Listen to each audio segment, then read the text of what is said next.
Hello my friends, welcome to comic my life channel. और हम शुरू कर रहे हैं सम्राट कॉमिक्स, नागराज और सुपर कमांडो ध्रुव की एक शानदार कॉमिक्स। ये कॉमिक्स नागराज वीसीडी धमाका की दूसरी कॉमिक्स है। इससे पहली कॉमिक्स थी खलनायक नागराज। अगर खलनायक नागराज आपने नहीं पढ़ी है तो हमारे चैनल की प्लेलिस्ट में जाके पढ़िए। तो चलिए, और हमारे चैनल पर अगर सर फर्स्ट टाइम आए हैं तो चैनल को सब्सक्राइब कीजिए ऐसी ऑसम कॉमिक्स के लिए। तो चलिए शुरू करते हैं।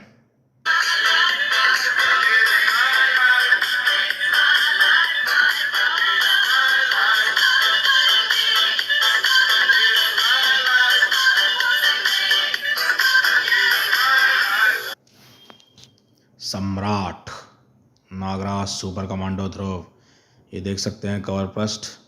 नागराज ध्रुव तूतेन खामेन कर्णवशी। इस विशेषांक के साथ नागराज के टीवी सीरियल की नागराज रक्षक नागराज की भाग 2 की 100 रुपये मूल्य की वीसीडी मुफ्त। नागराज और ध्रुव की उपलब्ध कॉमिक्स, और ये सेट में थे। अब मुझको रोकना मृत्युशील मानवों के बस की बात नहीं है। यहाँ तक तुम्हारे जैसे अति शक्तिशाली मनुष्यों के बस की बात भी नहीं, क्योंकि अब मेरे यानी जादूगर कर्णवशी के हाथ में शक्तियों का खजाना लग गया है। प्राचीन मिस्र की रानी क्लियोपेट्रा का राजमहल। अब मुझे कोई नहीं रोक सकता बनने से इस दुनिया का सम्राट।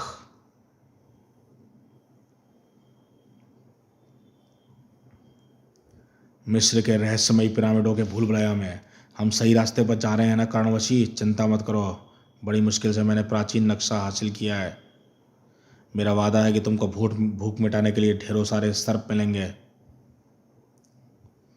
बल्कि यूं कहो कि तुमको सांपों की एक पूरी बस्ती मिलेगी, और वह मामूली सांपों की नहीं बल्कि इच्छाधारी सांपों की होगी। इच्छाधारी सांपों की? तब तो सड़क मजा आ जाएगा। पर तू मुझ पर इतना एहसान क्यों कर रहा है? एहसान तो तूने मुझ पर किया है सर्पखोर। नागराज ने मेरी आंखों में एक ऐसा सूक्ष्म सर्प बिठा दिया था जो मेरी सम्मोहन शक्ति को निकलने से पहले ही नष्ट करता रहता था, और मुझको महान कर्णवशी को एक भिखारी बना डाला था। ऐसा भिखारी जो हिंदुस्तान से भटकता भटकता मिस्र के रेगिस्तानों तक आ पहुंचा और तुझसे आ टकराया। तेरी सांपों को खाने की बेतहाशा भूख मेरे काम आई, और तूने उस सूक्ष्म सर्पों को खाकर मुझे फिर से कर्णवशी बना डाला। आज मैं तुझको तेरे इसी एहसान के बदले उन इच्छाधारी सांपों की बस्ती का रास्ता दिखा रहा हूँ जो पिरामिडों के नीचे रहते हैं और अपने आप को इन पिरामिडों का रक्षक मानते हैं। पर तुझको यहाँ का रास्ता कैसे पता चला कर्णवशी? भिखारी बनकर मैंने रेत नहीं छानी सर्पखोर, बल्कि मैंने उन रहस्यों तक पहुंचने का रास्ता खोज डाला है जिसे आज सारी दुनिया एक कपोल कल्पना मानती है। कैसा रहस्य? खैर छोड़ो, रहस्य जानकर मुझको क्या करना है? वैसे भी जब मुझे भूख लगी होती है तो कुछ भी समझ नहीं आता। वैसे नागराज कौन है? उसका नाम सुनकर तो मेरे मुंह में पानी आ गया है। चिंता मत कर सर्पखोर, यहाँ के नागों का पहले नाश्ता कर ले, फिर मैं तुझे नागराज का भोजन भी कराऊंगा। इस मूर्ख को सिर्फ इतना ही बताना काफ़ी है कि यह समझ रहा है कि मैं इस पर एहसान उतार रहा हूँ, पर सच तो यह है कि इसको पिरामिडों के रक्षक सांपों की बस्ती में ले जाने का मेरा मकसद कुछ और है। दुनिया का सम्राट बनने का मकसद, और इसकी शुरुआत यहाँ से भी होगी और महानगर से भी एक साथ। प्राचीन मिस्र की नायाब चीज़ों की यह प्रदर्शनी तो बेमिसाल है, पर इसको देखकर मैं करूँगा क्या? ये चीज़ें मैंने तुमको दिखाने के लिए नहीं बल्कि खुद देखने के आई हूँ नागराज। आखिर ये मेरे वतन की चीज़ें हैं, और अपने वतन से तो सभी को लगाव होता है। लेडीज़ एंड जेंटलमैन, इस प्राचीन मिस्री वस्तुओं की प्रदर्शनी में आपका स्वागत है। और आपके सामने जो भी आर्टिफैक्ट्स रखे हैं उन सब के साथ एक रहस्यमय इतिहास जुड़ा है।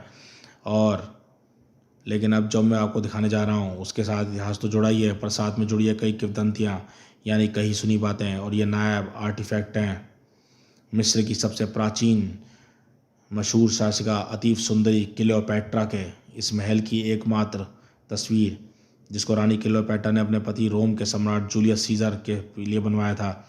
अपना अंतिम युद्ध हारने के बाद क्लियोपेट्रा ने आत्महत्या भी इसी महल में की थी, परंतु इसके बाद इस महल का अब पता नहीं चला। लोगों का कहना है कि रानी क्लियोपेट्रा के पास देवी आयरिस की कृपा से कई शक्तियाँ थीं।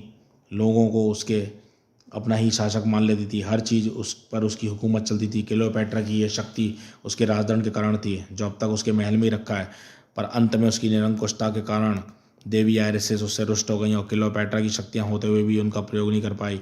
पर मरने से ठीक पहले उसने ऐसा इंतजाम कर दिया कि उसकी मृत्यु के बाद उसकी जादुई शक्तियों से युक्त महल एक तस्वीर में बदल जाए, और ऐसी किसी एक तस्वीर में, और अब इस तस्वीर को पुराने महल के स्थान पर ले जाकर सूर्य की रोशनी में रखा जाएगा और वह महल फिर से जी उठेगा। कहते हैं उस तस्वीर को उसने अपने किसी विश्वास पात्र के पास तब तक सुरक्षित रखवाया हुआ है जब तक क्लियोपेट्रा आयरिस के शाप से मुक्त होकर फिर से जी नहीं उठती। ये क्या बकवास कर रहा है? कई सुनी बातों को ऐसा कह रहा है जैसे कि सारी कहानी सच हो भी सकती है नागराज। यानी अगर किसी तरह वह तस्वीर तुम्हारे हाथ लग जाए तो वह क्लियोपेट्रा की शक्ति के दम पर दुनिया का शासक बन जाएगा। इस कहानी के अनुसार तो ऐसा होना 100% संभव है। यानी अगर तुमको वह तस्वीर मिल गई तो तुम मुझ पर भी शासन करने लगोगी। हाँ हाँ, हम तुम दोस्त हैं नागराज, और हमेशा रहेंगे, ये मेरा वादा है। मैं चाहे पूरी दुनिया की शासिका बन जाऊं, पर तुम पर अपना हुक्म कभी नहीं चलाऊंगी। कौन किस पर हुक्म चला रहा है नागराज? ध्रुव, तुम यहाँ पर कैसे? मैं तो राजनगर म्यूजियम वालों के रिक्वेस्ट पर यहाँ भेजे गए मिस्री आर्टिफैक्ट्स के साथ स्पेशल सिक्योरिटी के तौर पर आया हूँ। पर सोडांगी हुक्म किस पर चला रही थी? किसी पर नहीं, ना नागराज पर, ना तुम पर ध्रुव। ऐसा कभी हो नहीं सकता। नागराज तो सिर्फ एक मजाक कर रहा था। नागराज को तो मैं नहीं जानता, लेकिन तुम मुझ पर जब चाहे हुक्म चला सकती हो सोडांगी, एनी टाइम। यू फ्लर्ट, मजाक करता है मुझसे? ओह हाँ, टेक इट इजी सोडांगी। खतरा, मुझे खतरे का आभास हो रहा है ध्रुव। मुझे यहाँ पर तुझसे मिलने की उम्मीद तो नहीं थी नागराज, लेकिन फिर मिस्री वस्तुओं का खजाना तो मुझे लेकर ही जाना है, क्योंकि ये खजाना हमारा है, तूतेन खामेन, और मेरी पूरी सेना भी साथ है। मुझे खबर मिली थी कि कोई गिरोह पूरी दुनिया में फैले मिस्र की प्राचीन धरोहरों को लूट रहा है। पहले मुझे लगा था कि कोई मिस्र का देशभक्त यह काम कर रहा है, पर तुम्हारे जैसे दुष्ट का यह काम होगा, यह बात मेरे ध्यान में ही नहीं आई। यहाँ पर आकर तूने बहुत बड़ी गलती दुष्ट का यह काम होगा, यह बात मेरे ध्यान में नहीं आई, पर यहाँ आकर तूने बहुत बड़ी गलती की तूतेन। अब तू यहाँ से बचकर नहीं जाएगा सोडांगी। ना ही तेरी तंत्र शक्तियाँ मेरा कुछ बिगाड़ सकती हैं, ना ही नागराज की नाग शक्तियाँ। इस बार मैं अपने मुखौटे में अद्भुत मिस्री शक्तियाँ भरकर आया हूँ। लूट लो सारा खजाना मेरी मम्मी सेना के मृतकों। कभी नहीं, यह खजाना मिस्र की सरकार ने हमारे देश को उपहार के स्वरूप दिया है, इसको कोई हाथ भी नहीं लगा सकता, पर हम तुझको तो हाथ लगा सकते हैं ना। अद्भुत ताकत है इन मम्मियों में। इन मम्मियों की सेना से तो ध्रुव निपट लेगा। मुझे तूतेन खामन पर ध्यान देना चाहिए। सोडांगी उसकी शक्तियों के सामने कमज़ोर पड़ रही है।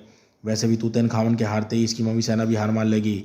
इसको रोकने के लिए मेरी तीव्र विश्वकार का एक बार ही काफ़ी है। अब तक मैं ऐसा दर्शकों के मौजूद होने के कारण नहीं कर पा रहा था, पर अब भीड़ छट चुकी है। तेरी फुंकार तो काफ़ी खतरनाक है, इसमें तो मरे हुओं को भी मारने की ताकत है। जरा सूंघ कर तो बता मेरी बात सही है कि नहीं है? फू। ये तो मेरी फुंकार पलट कर मेरे मुंह ऊपर छोड़ रहा है, पर कैसे? इसके बाद जहर कहाँ से आया? तूने दिया नागराज। ये मेरे नए मास्क की एक शक्ति है। जो भी इस चीज़ इससे छूती है वह ये चीज़ को नकल फटाफट तैयार कर लेता है। वो समझी, इसने भी ज़रूर मेरे तंत्र की नकल बना ली होगी, इसलिए मैं इसके तंत्र वार से बच नहीं पाई, क्योंकि यह तंत्र भी मेरा ही था। मैं तुम्हारी मदद की हालत में नहीं हूँ नागराज, पर तुम जरा संभल कर लड़ना। चिंता मत करो सोडांगी, अब मैं अपने किसी वार का इसके मास्क से स्पर्श नहीं होने दूंगा। ध्रुव भी मुसीबत में था।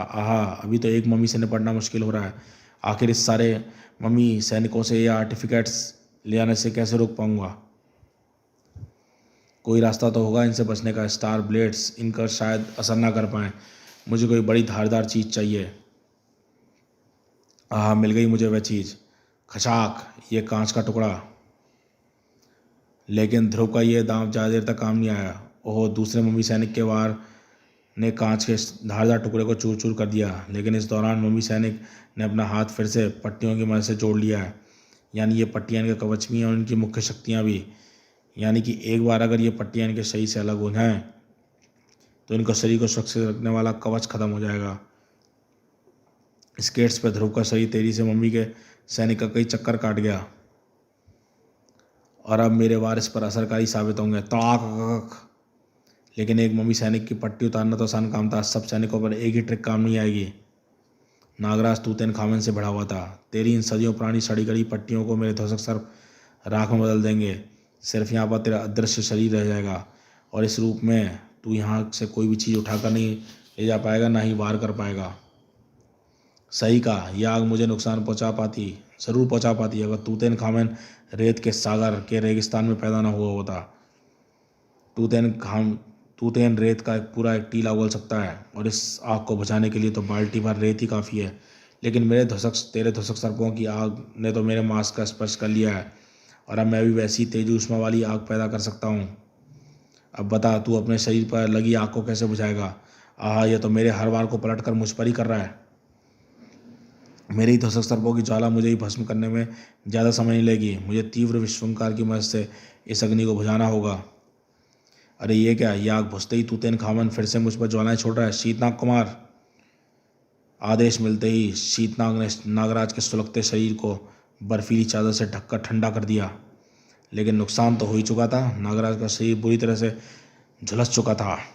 आहा, मेरी नाग शक्तियाँ मेरे घावों को जल्दी भर देंगी, लेकिन इस कमज़ोर अवस्था में मैं इतने समय तक अपने आप को इस अदृश्य दुश्मन से कैसे बचा पाऊंगा? नागराज को संभलने का मौका नहीं मिला। अब तू बचकर कहाँ जाएगा नागराज?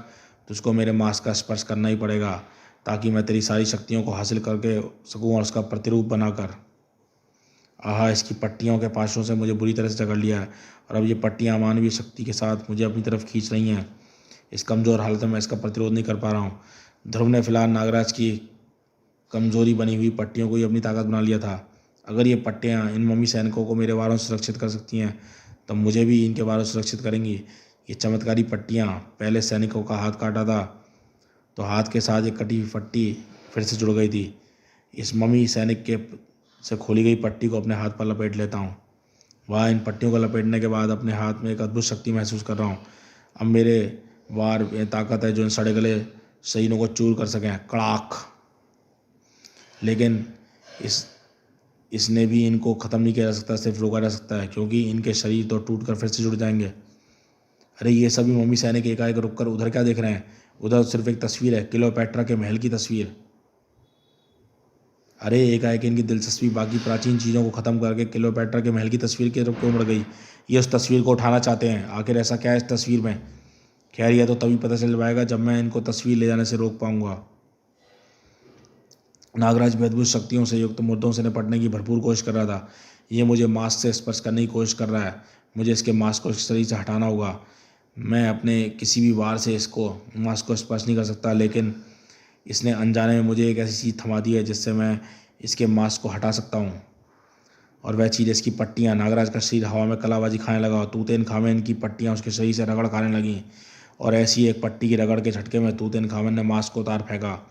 अब तू एक अदृश्य आत्मा के अलावा कुछ नहीं है तूतेन खामेन। ना तेरे मांस पर अब तेरा शक्तिधारक मांस के, ना ही तेरी चमत्कारी पट्टियाँ। अब तू किसी का कुछ भी नहीं बिगाड़ सकता। वाह नागराज, तुमने तूतेन खामेन की शक्ति को नष्ट कर दिया। बस अब इतना ध्यान रखना कि इसकी पट्टियों का ये गोला इसके मांस को सिर्फ इस संपर्क में ना आए। अगर ऐसा हुआ तो मांस की शक्ति से तूतेन खामेन की आत्मा फिर से पट्टियों का शरीर धारण कर लेंगी। ये काम मैं तुम पर छोड़ता हूँ सोडंगी। पट्टियों की सुरक्षा करना, तब तक मैं ध्रुव की मदद करके आता हूँ। ध्रुव ने अब तक मम्मी सैनिकों को क्लियोपैट्रा के महल की तस्वीर को हथियाना नहीं दिया था, लेकिन अब मुकाबला मुश्किल होता जा रहा था। ओहो, मम्मी सैनिकों के खड़े ताबूतों से तो सैनिक निकलते जा रहे हैं। ये ताबूत ज़रूर इन मम्मियों का संपर्क उस दुनिया से जोड़ते हैं जहाँ से ये आ रहे हैं। मैं इतने सारे सैनिकों का मुकाबला एक साथ नहीं कर सकता। तुमको इनका मुकाबला अकेले करना भी नहीं है ध्रुव। अब नागराज भी तुम्हारे साथ है। तूतेन खामेन तो ख़त्म हो गया, लेकिन मैं सोचा था कि ऐसा होने से ये सैनिक भी ख़त्म हो जाएंगे, पर ऐसा कुछ हुआ नहीं। अब इन सैनिकों को हमें ही ख़त्म करना होगा। लेकिन इनको ख़त्म कैसे करके भी क्या होगा? एक को ख़त्म करो तो दो और ताबूत से निकल जाएंगे। तुम कोई रास्ता सोचो ध्रुव, तब तक मैं इनसे निपटता हूँ। नागराज के नाग शक्ति से भरे वार मम्मी सैनिकों को शरीर को ककड़ी की तरह तोड़ते जा रहे थे, लेकिन किस्मत कुछ और ही रंग दिखाने वाली थी। आओ, अभी मम्मी सैनिक का यह भाला मेरे शरीर के आर पार हो जाता। सोडांगी के हाथ से पट्टियों को छूट कर तूतेन खामेन के मांस से जा टकराया, और पल भर में बाजी पलट गई। हा हा हा! नागराज, मेरे मांस ने तेरे शरीर का स्पर्श कर लिया है। अब तेरे सारी शक्तियाँ को प्रतिरूप अब मेरे पास है। अब तू मुझसे नहीं बच सकता। उफ, ये क्या हो गया ध्रुव? कोई रास्ता सोचो, वरना ये सब कुछ खत्म कर देगा। कुछ समझ में नहीं आ रहा नागराज। अरे मिल गया रास्ता। इस मम्मी सैनिक को इनके ताबूत के अंदर फेंका तो ये अंधेरे में ही गायब हो गया। यानी ये ताबूत दोनों तरफ से काम करता है। इन सैनिकों को इनकी दुनिया से यहाँ ला भी सकता है और वापस भेज सकता है। तूतेन खामिन की भी यही कमजोरी होगी। इसका ताबूत इसको वापस इसकी दुनिया में भेजने का द्वार बनेगा, परंतु हम इसको वापस आने से रोकेंगे कैसे? रोकने का तो एक ही तरीका है नागराज, इनको भेजकर ताबूतों को नष्ट कर देना।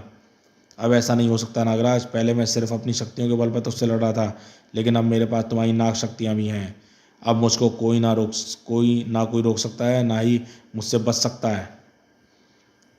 अब देख मैं तेरी शक्तियों का कहर तुझ पर कैसे ढाता हूँ। आह पता नहीं ये कैसा वार करना चाहता है। वैर जो भी होगा काफ़ी खतरनाक होगा। इसको यह वार करने से पहले ही रोकना होगा। यह तो समझे नागराज, पर हम इसको रोका तो कैसे रोकें। आह ये हम पर जिस शक्ति का वार करता है वह हम का वार उस पर ही हम पर आजमा रहा है वार। अब तूतेन खामेन को नागराज की शक्तियों का गलत प्रयोग करने से कोई भी नहीं रोक सकता था। अब देखो मैं तुम सबकी मौत का कैसा खौफनाक जल्लाद पैदा करता हूँ। वह तो देखना मुश्किल है तूतेन। ऐसे डरावने शोज मैं सिर्फ टीवी पर देखना पसंद करता हूँ। यहाँ पर मौजूद एकमात्र क्लोज सर्किट टीवी ही मुझे तुम्हारे सिर पर फोड़ना पड़ रहा है। टीवी की पिक्चर ट्यूब में दौड़ रही हाई वोल्टेज की बिजली इसके मांस को छूकर इसको कुछ ऐसा झटका देगी जो तूतेन के शरीर को कुछ पलों के लिए शून्य कर देगी। ध्रुव ने मुझे वह मौका दे दिया जिसकी मुझे तलाश थी। अब मुझे तूतेन खामन को उसके ताबूत में पैक करना है, लेकिन इसके लिए मेरे पैर हवा में लटके हैं।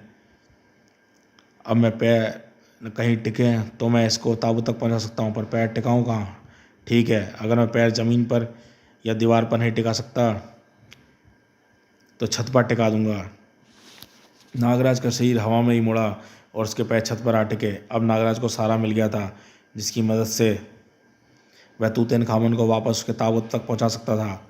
ध्रुव ने ताबूत का ढक्कन बंद करके एक पल नहीं गंवाया और ना ही नागराज ने ताबूत को नष्ट करने का समय करवा दिया। वहाँ नागराज, अब इन मम्मी सैनिकों को भी इनके ताबूतों में भेजकर ताबूतों को नष्ट करने में मदद करो। नागराज और ध्रुव एक लड़ाई तो जरूर जीत गए थे, लेकिन ये एक महायुद्ध की सिर्फ शुरुआत थी। कर्णवशी ने सर्पखोर की पिरामिडों के रखवाले सर्पों तक पहुँचा दिया था। धन्यवाद कर्णवशी, सड़क धन्यवाद। इतने स्वादिष्ट सर्प मैंने कभी नहीं खाए। आह ये कैसा दुश्मन है जिस पर हमारे सारे वार बेअसर हो जा रहे हैं। इसको तुम सब मिलकर भी नुकसान नहीं पहुंचा सकते। इसको गरुड़ का वरदान मिला हुआ है कि कोई भी सर्प इसको किसी वार से नहीं मार सकता। तो दोस्तों, सम्राट कॉमिक्स का पार्ट 1 हम यहीं पे रोकते हैं और मिलेंगे सम्राट कॉमिक्स के पार्ट 2 में इसकी अगली वीडियो में। आप हमारे चैनल पर फर्स्ट टाइम है, चैनल को सब्सक्राइब कीजिए और देखते रहिए कॉमिक्स माय लाइफ चैनल।